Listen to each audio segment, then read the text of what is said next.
पहा नवीन एपिसोड्स एकदम add free.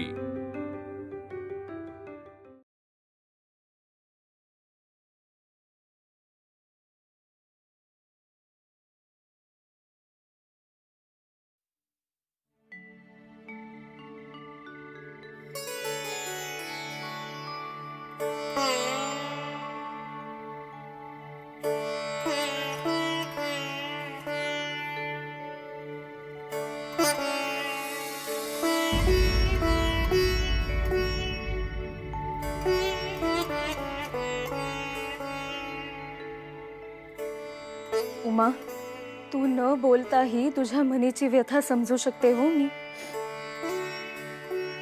अगो, आईच्या मायेने करीत आले मी तुझं दुःख मला नाही समजणार तर कोणाला समजेल? पण एक सांगू उमे, मागच्या जन्मीचे काही भोग आपला पिच्छा पुरवित असतात आणि त्यामुळे बिकट परिस्थिती निर्माण होते। आणि अशातही बाईने नेटाने संसार करावा हीच तर आपली शिकवण आहे। मनात कुठलीही किलमिश न ठेवता संसार केलास तर एखाद्या राणीसारखे राज्य करशील हो तू। पण उमे, अगो, उद्याची पहाट आनंदाचे दान टाकेल हो तुझ्या पदरी।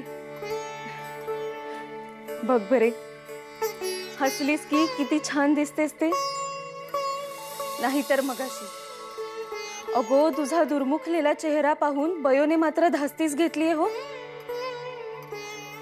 ऐकलेस ना मगाशी काय बोलत होती ते? तिची समजूत काढायलाच हवी आणि हे फक्त तूच करू शकतेस हो। करशील ना?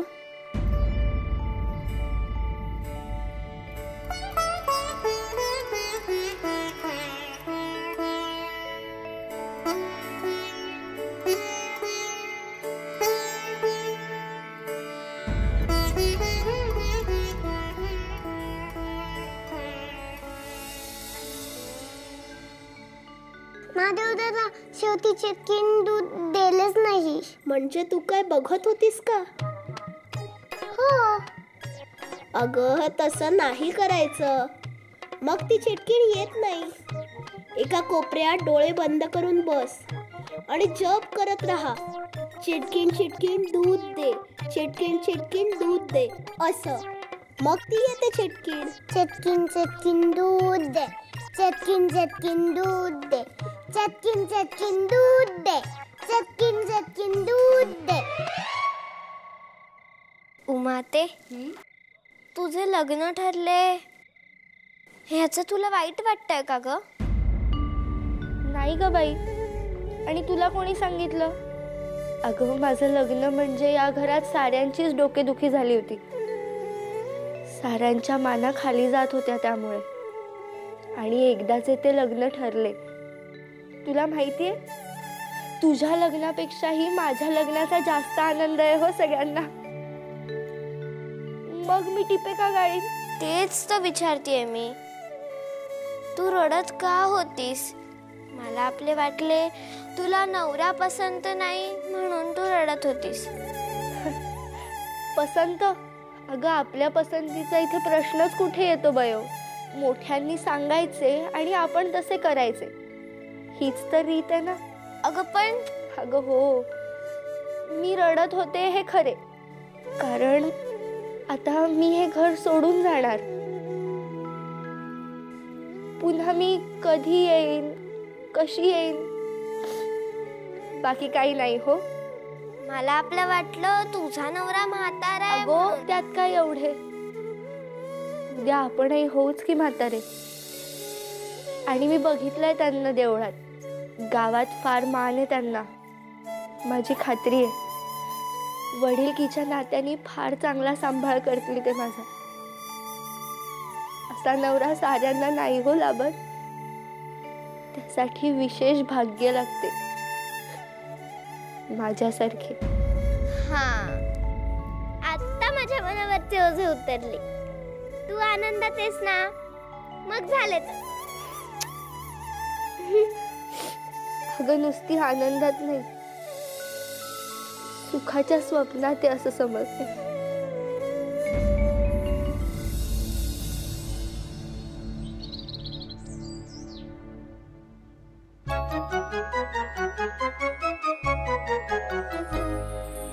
कुशीमध्ये कडेवरी जिने घेऊनी सांभाळिले फुलागत श्वास होनी शिकविले घडविले होनी गुरु स्वप्नतीत गाली त्याच्या लाविते जणू पाझरते पाण्यातूनी साल आई आई आई वात्सल्याचा पारिजात उभांगणी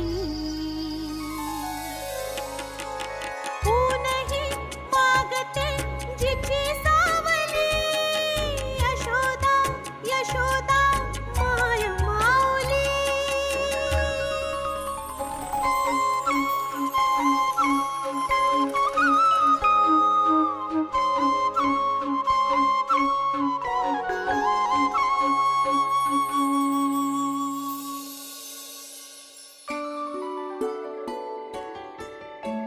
फार गोड दिसतायत हो तुम्ही. जणू गौरीचं रूपच अवतरलंय तुम्हा दोघींमध्ये. बरे चला आता विहिरीतलं पाणी कसं शेंदायचं हे दाखवते मी तुम्हाला. आणि बयो तू नीट शिकून घे हो. उमे आत्तेला येते सगळे, तिला सवय आहे हो याची. चला खोचा बघू पदर. ही कळशी घ्यायची आणि या विहिरीत टाकायची. दाखव बरं तू.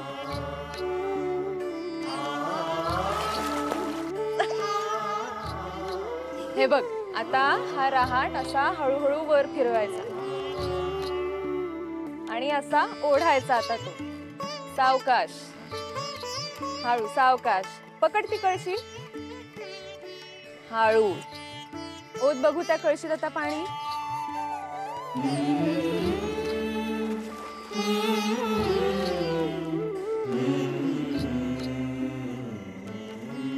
शाबास. चला आता त्या कळशा उचला आणि चला बघू आतमध्ये.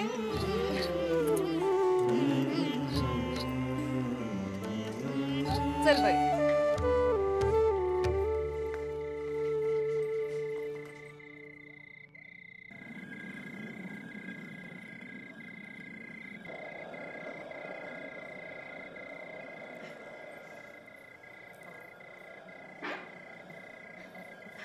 आणि सगळ्यांना आता नमस्कार करा पाहू. अगो दोन्ही खांद्यावरून पदर. हा सुखीरा.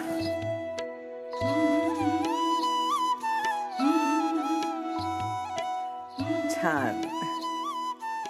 राधे आता सांग बरे मुलींना, पहाटे पहिले ताजे पाणी काढल्यानंतर त्याची पूजा कशी करायची ते. होय सांग. पूजा? अगं बयो, तुझी आणि माझी आई जे रोज करते ती.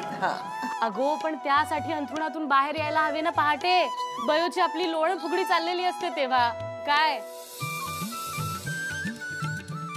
मोठी आजी. होय गो होय बयो. सासरी मात्र पहाटे उठावे लागेल हो. आत्तापासूनच त्याची सवय करून घे.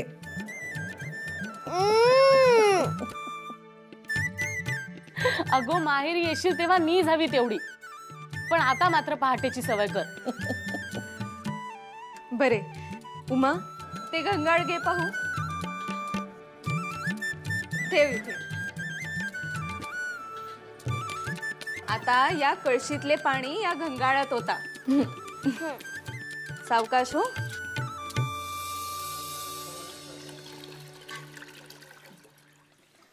आता पहा याला हे असे कुंकू लावायचे. निरांजन दाखवायचे. दाखवा बघू तुम्ही.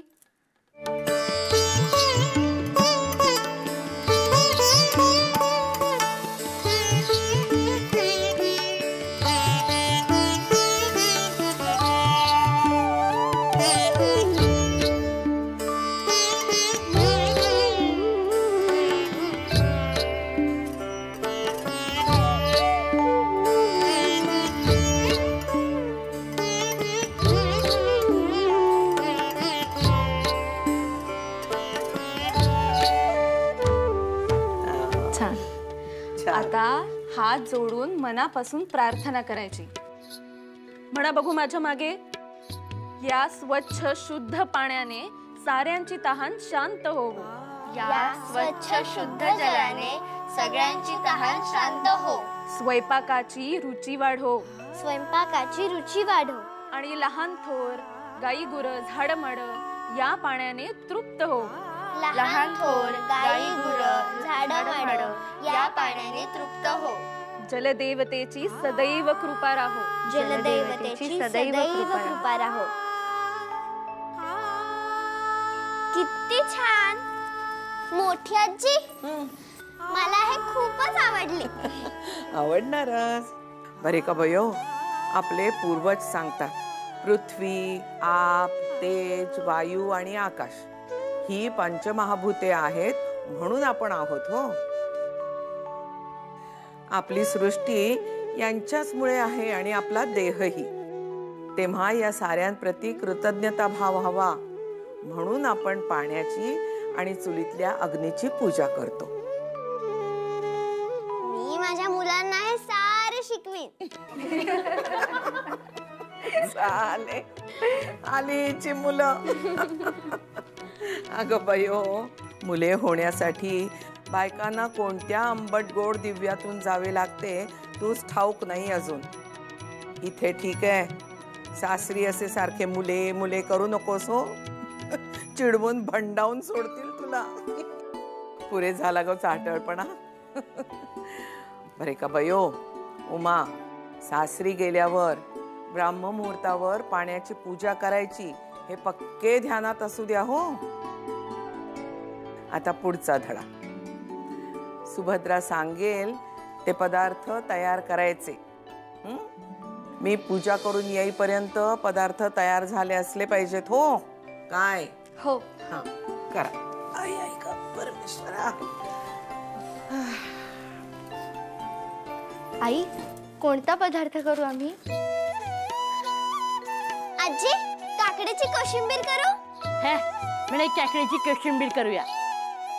पौष्टिक लाडू करा. हा, म्हणजे पौष्टिक लाडू. काकू, ते गुळाचा पाक नाही हो जमणार बयोला. काहीतरी सोपे सांगा ना. अगो, सोपे म्हणूनच सांगितलेत ना लाडू. सासरी तेच उपयोगाचे नाहीत का? त्या कावेरीच्या फडतळात बघितलेत मी डबाभर.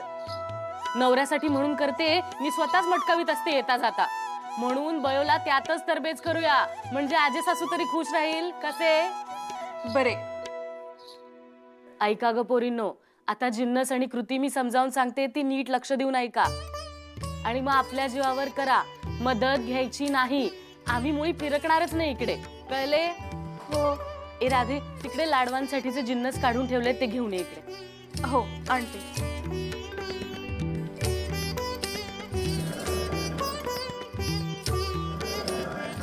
हा, वंस,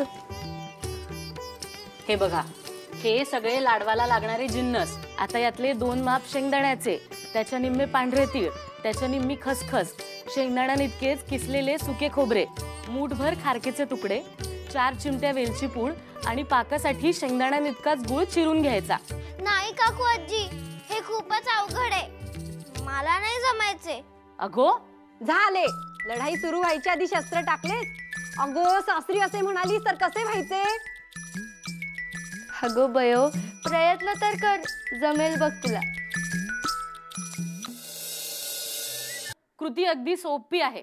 शेंगदाणे चांगले खरपूस भाजून घ्यायचे आणि बाजूला काढायचे. मग तीळ, मग खसखस आणि सुके खोबरे असे एक एक करून भाजून घ्यायचे. मग शेंगदाणे अर्ध बोबडे आणि बाकी सारे खलबत्यात बारीक कुटून घ्यायचे. नंतर कढईत 4 चमचे साजूक तूप घालून चिरलेला गूळ त्यात परतून घ्यायचा. अंगासरशी पाणी घालून विरघळू द्यायचा. हलकीशी उकळी आली की त्यात कुटलेले जिन्नस घालून भराभर एकजीव करायला घ्यायचे. अंदाजे एखादा चमचा तूप सोडायचे आणि मिश्रणाचा गोळा झाला की चुलीवरून खाली उतरवायचे. कोमट झाले की लगेच दोन्ही हातांना तूप लावून लाडू वळून घ्यायचे. आहे काय आणि नाही काय? आहे कुठले? नाहीच आहे. अगं बयो, जमेल, सोपे. आणि हो, उमेची मदत घ्यायची नाही हो. नीट आठव आणि देवाचं नाव घेऊन कर. अगो सासरी, आमच्या अब्रूचा प्रश्न आहे. चला राधा वहिनी. आई नको ना जाऊ. अगो काय चालले आहेत बयो. अगो राधे माया बाजू सार आणि चल करेल ती. आई नको ना जाऊ. कर ना मला मदत. बयो. आई रेवा, तू जसं जनाबाईंसाठी धावून आला होतास ना दळण कांडण करायला, तसं आता माझ्यासाठी पण ये ना हा पौष्टिक लाडू करायला. ni sa sa ni sa ni sa ni sa ga sa ni sa ni sa ni sa sa ni sa ni sa ni sa ga sa ni sa ni sa ni sa sa ni sa ni sa ni sa ga sa ni sa ni sa ni sa sa ni sa ni sa ni sa ga sa ni sa ni sa.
सये दळूया दळण दळण घास घालून जात्यात जात्यात कोंबड्याने आरवुनी आरवुनी दिली साऱ्या नाग साद साद. एक बाकी खरं, सदाशिवाचे लग्न झाले की हिच्या हाताखाली नाचायला सून येईल, नाहीतर आपल्याला सर्व करावे लागते हो. दळून आणा, चूल सारवा, चिंचेच्या गोळ्याला उन्ह दाखवा, सर्व आवरा, सर्व आपल्यालाच करावे लागते. स्वप्नेच बघा फक्त. त्या बयोस यातील काही म्हणजे काही येत नाही. पक्के ठाऊक आहे मला. एक दोनदा दळण कांडण करण्याच्या निमित्ताने गेले होते ना मी परचुऱ्यांकडे, तेव्हा पाहिले ना मी नुसती खेळण्यात रमलेली असते. स्वयंपाकातले ढम्म काही येत नाही तिला. अगदीच असे काही नाही हो. मला वाटते तुझी जाण्याची वेळ आणि मुलांची खेळण्याची वेळ याची एकगाठ पडली असावी. घेतली लगेच सुनेची बाजू. काय गो, तू पाहिलेस काय त्या बयोला आपल्या डोळ्यांनी पंचपक्वान करताना? ईशा, केवढीशी आहे पोर. पंचपक्वान काय येणार आहेत तीस? त्या वयात मला सर्व काही येत होते. हसू नका मेल्यानो. जिलबी म्हणू नका, बासुंदी म्हणू नका, श्रीखंड म्हणू नको, पाकातल्या पुऱ्या म्हणू नको, आणि पुरणपोळ्या तर काय फक्त मीच कराव्यात आणि मीच खाव्यात. बरं बाई, आज काय करायचं बरे यातले? काही करा, नाही तर सगळंच करा.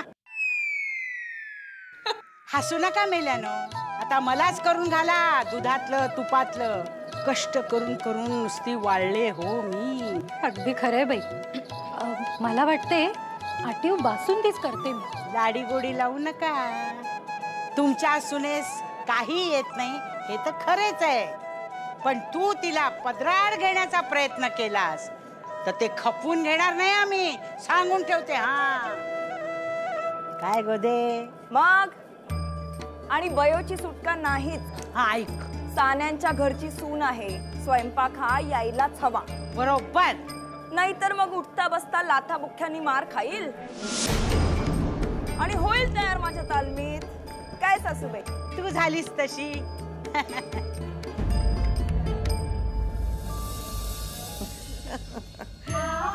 बघू बरं तुझे लाडू उमा. अरे वा, दिसतात तर सुरेख हो. बघू बरं.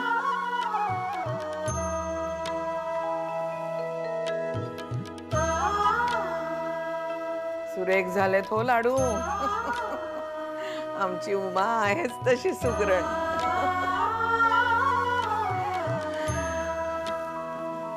अगो बायो, तू का अशी तिथं उभी एकटी? तुझे लाडू तरी दाखव. नाही, मी नाही येणार. मी आधीच सांगितलं होतं मला नाही जमायचं ते.